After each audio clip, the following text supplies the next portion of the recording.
Absolutely, here's a powerful, emotionally gripping opening to your speech, the secret to solving big problems at work. In the style of Eric Thomas, designed to grab attention, build urgency, and convince your audience to stay locked in for the entire message. Yo, listen to me, listen close. Because some of you walked in here right now, and you're drowning. You showed up with a smile, but deep down, you're tired of hitting the same wall at work. You're sick of fighting battles you didn't start, solving problems you didn't cause, carrying stress that don't even belong to you. But it's on your shoulders anyway. And every time you think you caught your breath, boom, something else drops on your desk, your email blows up, another fire to put out. You're thinking, why does it always fall on me? Or worse, you start thinking, maybe I'm not built for this. Let me tell you something right now. You are built for this. You're not drowning. You're developing. That pressure you feel, that's the process. But you've been trying to solve big problems with small thinking. You've been reacting instead of executing. You've been blaming instead of building. So if you're going to stay in this room, if you're going to keep listening to this voice, then I need one thing from you: total focus. Turn your phone off, kill the distractions, lock in with me right now, because this ain't just another motivational speech. This is a mindset shift.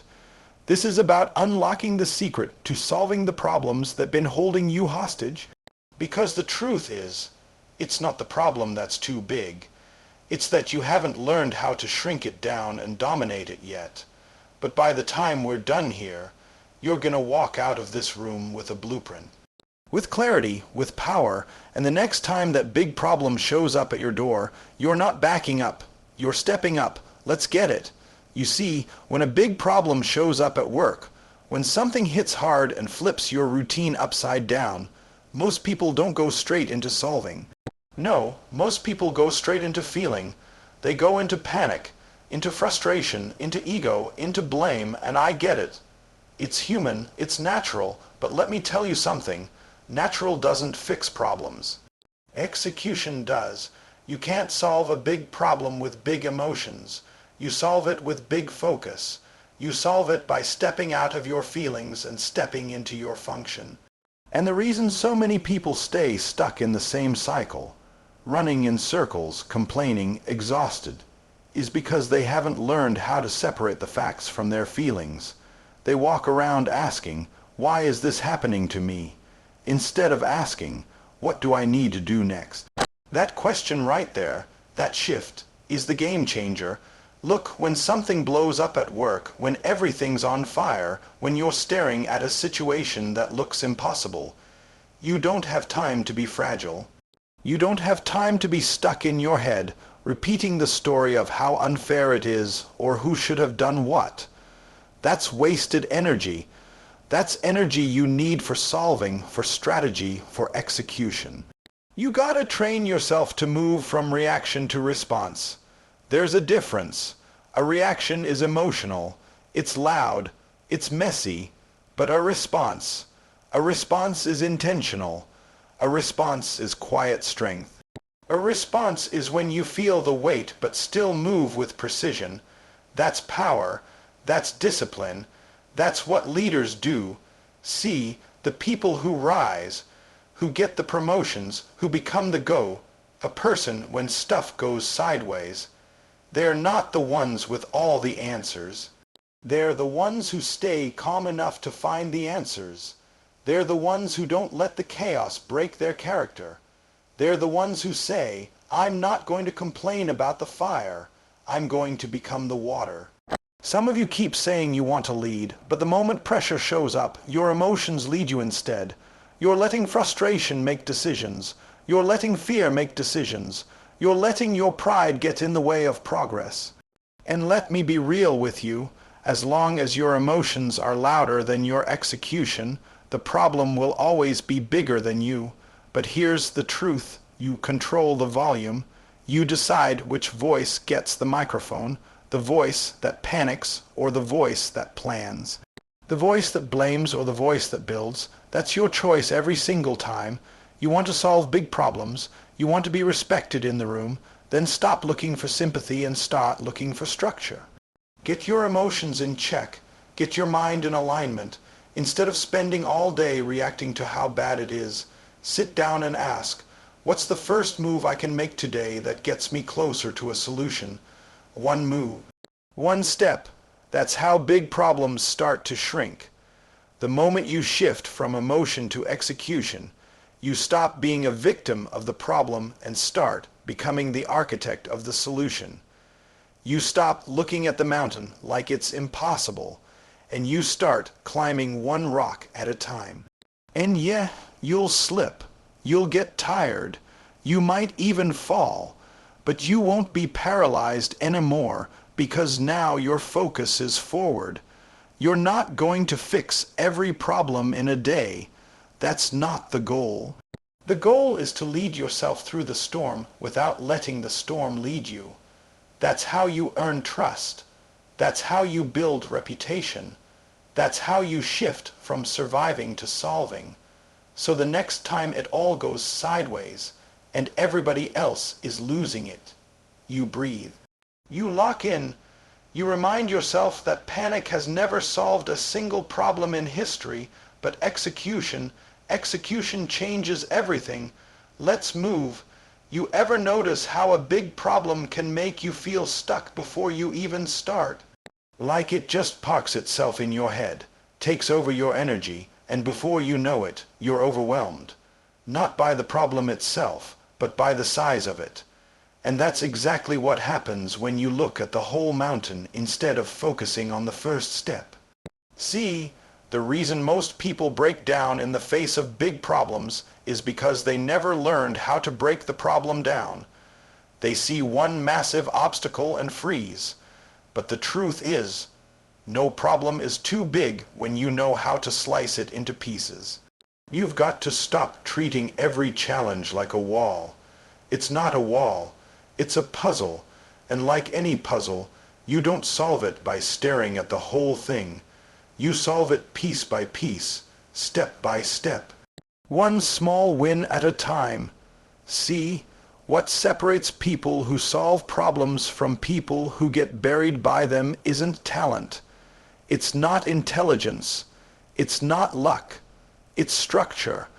The ones who win know how to take a complicated, tangled mess of chaos and simplify it into clear, manageable chunks. They say, all right, what's the first thing I can handle? What's the first fire I need to put out? What's the first decision I can make today to move this forward? They don't let the bigness of the problem blind them to the fact that every big thing is made of smaller things. Most people look at the entire forest and say, I'll never get through it.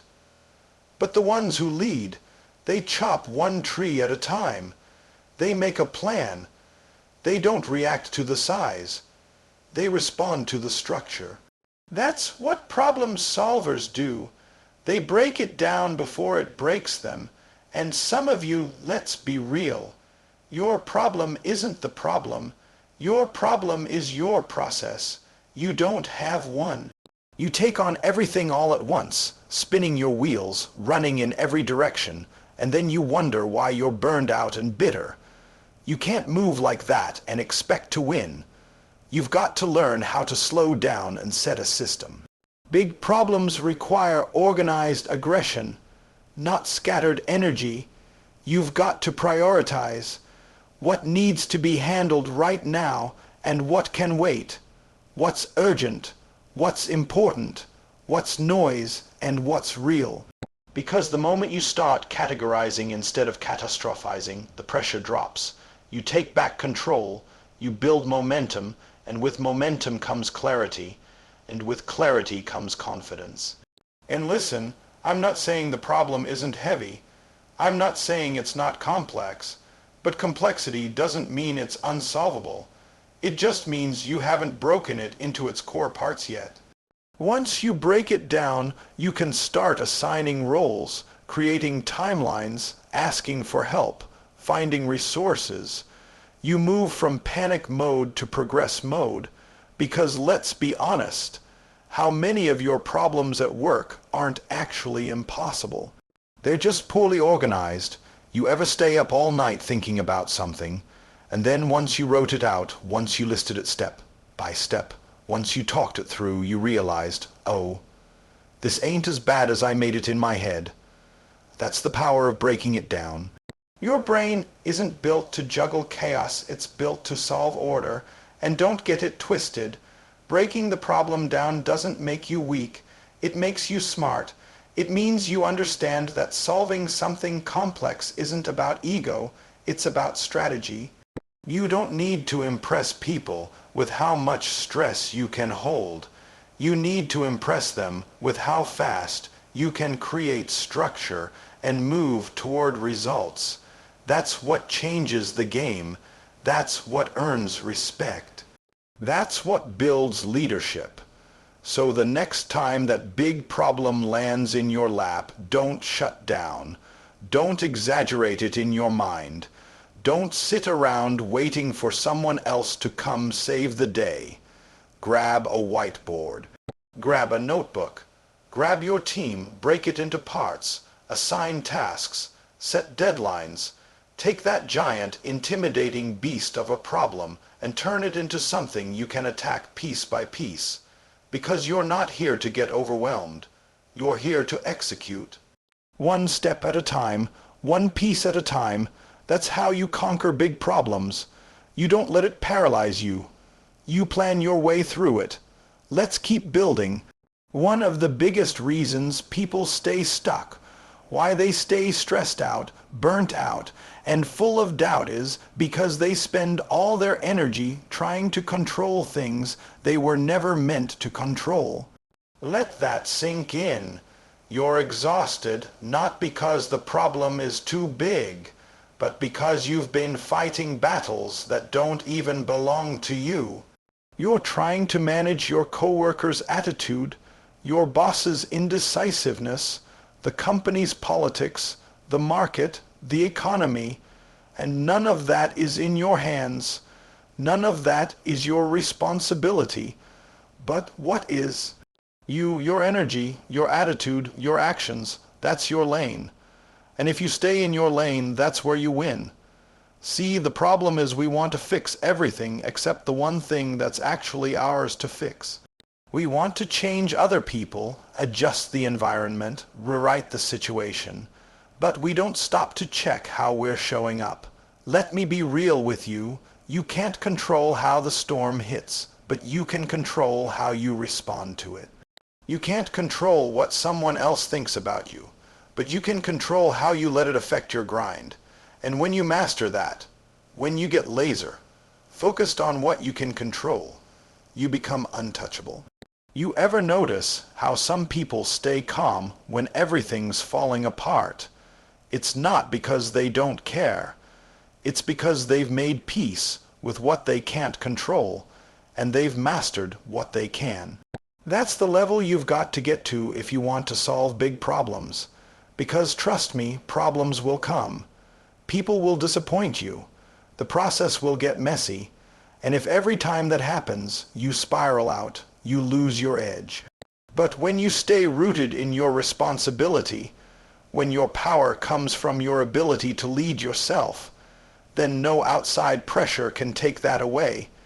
You've got to stop giving power to things that have no business running your day. Some of you let one email ruin your morning. One comment in a meeting throws off your whole vibe.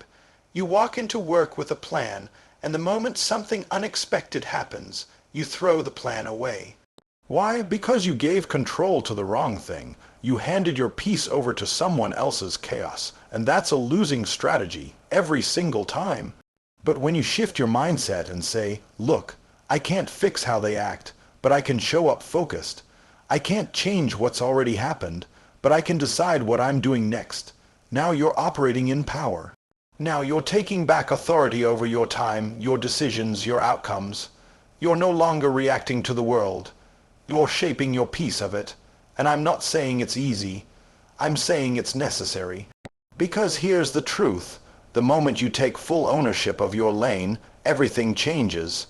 You stop wasting time trying to be the hero in everybody's story, and you start being the architect of your own success. You stop chasing control and you start creating impact. That's the secret. Your greatest influence comes from within. You've got to ask yourself every day, what's in my hands right now? Because there's always something. There's always a decision to be made, a habit to tighten up, a conversation to have, a skill to improve. And when you put your energy into that, you start building momentum. And when you build momentum, you solve problems, not all at once, but consistently, steadily, with purpose. I see too many people burned out because they're trying to carry what's not theirs. Let that weight go. Focus on your craft. Focus on your character. Focus on the choices in front of you. Because when you become excellent at owning your space, you make everyone around you better. You shift the room, you elevate the standard, you solve problems, not by force, but by example. So the next time the pressure hits, and you're tempted to worry about what they're doing, how they're thinking, or what might happen next, I want you to stop, take a breath, and say, what's mine to carry? Then do that. And do it well. That's how you stay powerful in the middle of the problem. You want to know why some people never solve big problems at work. It's not because they're not smart. It's not because they don't work hard. It's because they come into the situation with the wrong spirit. They show up asking, how can I make this about me? Instead of asking, how can I serve through this? And I'm telling you right now, ego blocks solutions. When the focus is on looking good, being right, or getting credit, the team loses. The goal gets delayed. The solution gets watered down, and nobody wins.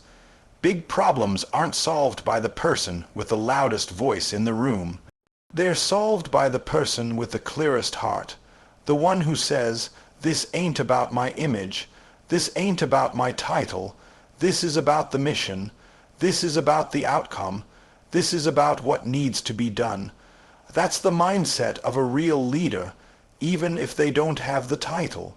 Because leadership isn't a job description. It's a decision to serve at the highest level, regardless of recognition. When you're in a tough situation and everything's on the line, nobody cares how many hours you logged last week. Nobody cares about your resume. What people care about is, can you show up right now and solve the problem with humility, with hunger, and with heart? Can you be the person who listens before speaking, who thinks about the collective win instead of the personal one? Let me tell you something. Teams fall apart when ego walks in the door.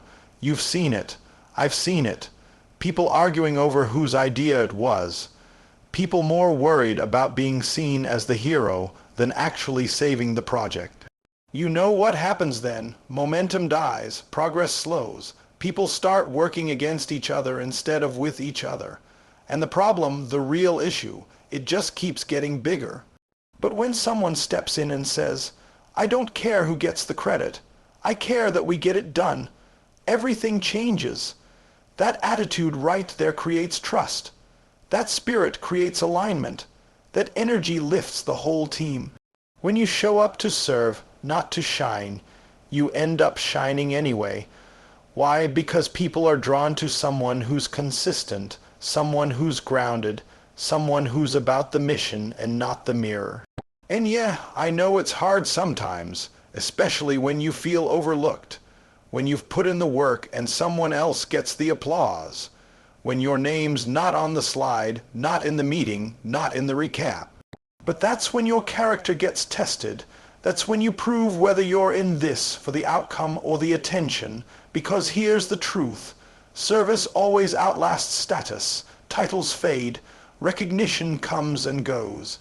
But the value you bring, the way you lead under pressure, the way you make people feel safe to build, to speak, to grow, that sticks. That's what people remember when the problem's solved, and they're looking around asking, who was there for real when things got hard? So stop chasing visibility and start chasing value. Be the one who shows up early, stays late, asks the right questions, and brings solutions without needing applause. Be the one who lifts the room, even when you're tired. The one who keeps the team focused, even when the tension is high, because that's who solves big problems, not the one looking for the spotlight, but the one holding the light steady for everyone else. You want to rise in your career, serve. You want to build trust with decision makers, serve. You want to create momentum when things are stuck, serve, not with bitterness, not with a chip on your shoulder, but with excellence, with consistency, with quiet strength. That's what creates movement. That's what earns influence. That's what leads to legacy. So the next time the pressure's on and the room feels heavy, don't ask, how do I stand out? Ask, how do I lift this? Because when you solve with service instead of ego, you don't just fix the problem. You elevate the people, and that's the kind of impact that never gets forgotten. Let's close the gap.